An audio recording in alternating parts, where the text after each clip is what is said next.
хуулийн парламентын одоо 3 бүрэлдэхүүний түвшинд яригдж хэлэлцсэн үндсэн хуулийн төслийн хэлэлцүүлэг өнөөдөр 3 дахь хэлэлцүүлгээ хийж байна. Тэгэхээр би энэ асуудал дээр нэг зүйлийг бас тодтогч хэлхийг хүсэж байна. Үнэхээр энэ хэлэлцүүлгийн явцад бол бас сайн заалтууд хасагдсан. Ялангуяа бас ерөнхийлөгчийг парламентаа сонгох за мөн тэр иргэдийн аймаг нийслэлийн иргэдийн хурлын сум дүүргийнхаа иргэдийн хурлын төлөөлөгчдөөс бүрдэх буюу тэр улс төрчлөлтөөс хол байх маш их сайн заалт. За тэгээ мөн одоо шүүх эрх мэдэлтэй холбоотойгоор харин тэр нэг миний нэг гол санаа хэлээд байсан шүүгчдийн босхийг өндөрсгөж байгаа биш зарим хүнд таалагдах улс төрч шүүгчдийг бий болгож ирсэн харин маш сайн заалтуудыг бол энд одоо хасаж оруулаад өнөөдрийн үндсэн хуулийн нэмэлт өөрчлөлтөнд төсөл төр байхгүй байгаад би баярлж байгаа. Гэхдээ дунд нь нөгөө миний мэрэгжлийн холбоо гэдэг үгийг хамтдаа аваа явцгаа. Тэгэхээр ерөнхийдөө бол эндээс би юу хэлэх гээд байгаа юм бэ гэхээр шатлан дэвших зарчмыг үндэслэнэ гэж нэг аимшигтай үг үндсэн хуулинд орох шахчихад би их бухимдсан. Энэ юу вэ гэхээр 7 жилийн дараа 10 20 жилийн дараа магадгүй чи бас залуу хүн байсан байж гэж үндсэн хуулийг хилцэж хахад бидний төрийн үйл ажиллагаанд оролцох энэ босхийг өндөрсгсөн боомлсон энэ шатлан дэвших зарчим гэдэг дээр чи яагаад үг хэлээгүй юм бэ? Чи яагаад энэ дэр дуграагүй юм бэ гэж надаас асуух бах та гэж би бас залуу хүнийхээ үүргийг биелүүлж шатлан дэвших зарчмыг авч Монголын олон мянган сайхан залуучуудад бас боломж болцсон үндсэн хуулиар одоо нээгдэд явчихна гэдэгт бол итгэлтэй байгаа. Тэр үгэн дээрээ бол тэр мэрэгжлийн холбоотойгоо холбогдуулаад энэ асуудлуудаа аваад явах нь зохистомаа гэж ингэж үзэж байгаа. За асуулт саналыг бол ингээ хамтд нь хэлж байгаа. За тэр хөгжлийн бодлогын асуудлууд дээр нэг зүйлийг тодруулмаар байна. За шадар сайд бол хөгжлийн бодлогын асуудлуудыг хариуцсан одоо юм сайд байна юм уу? Эсвэл хөгжлийн бодлого нь доктортой байна гэдэг үгийн цаана хөгжлийн бодлогын асуудал хариуцсан тодорхой нэг байгууллага шадар сайдын дэргэд байх юм шиг ийм утга энэ дотор ингээ ороод яваад байгаа байхгүй. Тэгэхээр ерөнхийдөө хөгжлийн бодлого төлөвлөлтийг хариуцсан бие даасан тийм төрийн захиргааны төв байгууллага байх юм уу гүм үү гэдэг асуудал бол нэг тийм тодорхой бус. Тэгээ энэ үндсэн хуулийг баталсны дараа дагаж одоо тэр нэг органик бараг нэг 26 хуулинд өөрчлөлт орно гэж байгаа. Тэгэхээр тэр тухайн хуулиуд дээр өөрчлөлт оруулахад хэрхэн одоо үүн дээр бид нар анхаарч ажиллах ёстой юм бэ гэдгийг бас тодтогмоор байна. За хоёрт намын босго гэдэг чинь за бүх одоо нэг сонгол өгөх эрхтэй хүмүүсийн 1% гэдэг байгаа. Үүнийг одоо зүгээр тэр гишүүн болсноор нь авч үзэх юм уу? Эсвэл тухайн намыг дэмжиж гинэ гэдэг ингээ гарын үсэг цуглуулад 1% хүрэгчээд нам байгуулна гэдээ явах юм уу? Тэгэх юм бол яг ялгаа байхгүй шүү дээ. Энийг уншихаар ерөөсөө намын гишүүн нь 1% нь одоо бүх сонгол өгөх эрхтэй хүмүүсийн 1% нь намын гишүүн байна биш. Энд чинь одоо тухайн намыг байгууллагыг дэмжиж гинэ гэдэгтээ юм ойлгомжгүй байдал үүсээд байгаа юм аа. Тэгэхээр би нам байгуулна гэж хэлэнгүүтээ сонгол өгөх эрхтэй одоо хүмүүсээс нэг хувийн хүмүүсийн гарын үсэг цуглуулаа одоогийн нөгөө гарын үсэг цуглуулдагтай адилхан цуглуулаа аваач өгөөд нэг тоон өссөн байдлаар өөр намын хүмүүс ч гэсэн хамаагүй энэ дээр ингээ гарын үсгээ зураад өгödөх юм уу гэдгийг нэг ойлгомжгүй заалт. Тэгэхээр энэ дээр бол нөгөө дагалт хуулиуд дээр анхаарахгүй бол үүнийг ашиглаад ерөөсөө л нөгөө гарын үсэг цуглуулдаг юм чинь явсаар байх юм аа. Тэгэхээр энэ дээр нэг тайлбар өгөөч. За бэмцэгт дараах асуултанд хариулна. Тэгэхээр сүүлийн асуултаас эхэлчихье. Улс төрийн намыг Монгол улсын сонгуулийн эрх хөхөн иргэдийн 1%-аас доошгүй тооны иргэд эвлэлтэнд нэгдэж байгуулна гэсэн заалт үндсэн хуулинд орсон байгаа. Энэ ерөнхийлөгчийн саналаар орсон. За энэ дээр бас улс төрийн намууд, улс төр судлаач нар бас олон улсын байгууллагууд тодорхой бас байр суурь илэрхийлж байгаа.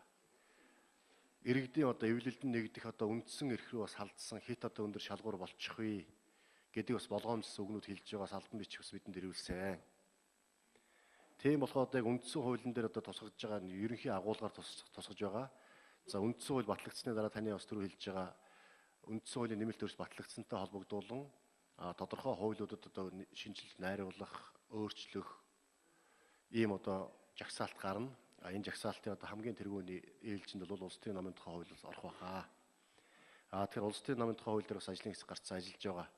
Тэгэхээр улс төрийн намын тухай хуулийг бид нэр боловсруулж улсын хурлаар хэлэлцүүлж батлуулах үедээ энэ одоо үндсэн хуулийн тавигдсан хэтэрхий өндөр шалгуур гэж байгаа асуудлыг бид нэр аль болох одоо тийм зохицуулах, уян хатан байх тийм байдлаар бас хоёулаа томьёолыг бас оруулж батлуулах ажиллах нь зөв байхаа гэж бодож байгаа. Энэ хүрээнд өөрөөр хэлэх юм бол одоо хатуу сонгогчдын 1%-аас дээш хатуу гишүүнчлэлтэй байх түүнийг нь одоо жил бүр бүртгэдэг тийм үү?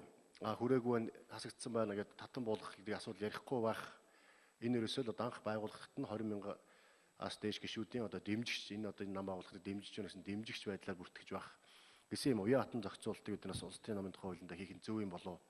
Ингэхгүй бол бас бусад улс орнуудын жишгээс одоо өндөр болчлоо, хатуу болчлоо гэдэг байгууллага тухайлах юм бол одоо Европын аюулгүй ажиллагаа хамтын ажиллагааны байгууллагаас бас албан бичгээс үдэн ирсэн байгаа. Ер нь бас гадаа одоо Оросын холбооны улс, Урмын зэрэг улсууд бас хит өндөр тийм гишүүнчлэлтэй байж байгаа үнийг бас багасгаж уян хатан болгосон юм юмнууд байгаа. Ер нь яагаад одоо бас энэ улс төрийн намуудын тухай ийм заалтас оруулах болсон бэ гэдэгт та бүхэн бас мэдж байгаа бах. Улс төрийн намууд маань бүртгэгдээд 801 хүн гарын зураад бүртгэгддэг, үйл ажиллагаа явуулж эхэлдэг. Олон сонгуульд оролцдог. Сонгуул болохоор л одоо гарч ирэл сонгуульд оролцно гэдэг бос үедээ алга болчдөг. Энэ одоо дээрээс нь одоо улс төрийн намуудын бодлого, үзэл баримтлал, үйл ажиллагаа гэдэг юм тодорхой бус, тогтвортой бус эргээд одоо энэ олон намуудын нэр хүнд нийгэмд ард иргэдэд унсан үүнтэй холбоотойгоос намыг одоо дуртай болгоно байгуулаад нэг төрийн бус байгууллагатай адилхан нэг компани, хувийн компани байгууллагатай адилхан байгуулаад байж болохгүй юм аа. Энэ нам чин намаар дамжиж тийм үү сонгуульд оролцсон, сонгуулийн үр дүнгээр засгийн эрх барин, төр барин.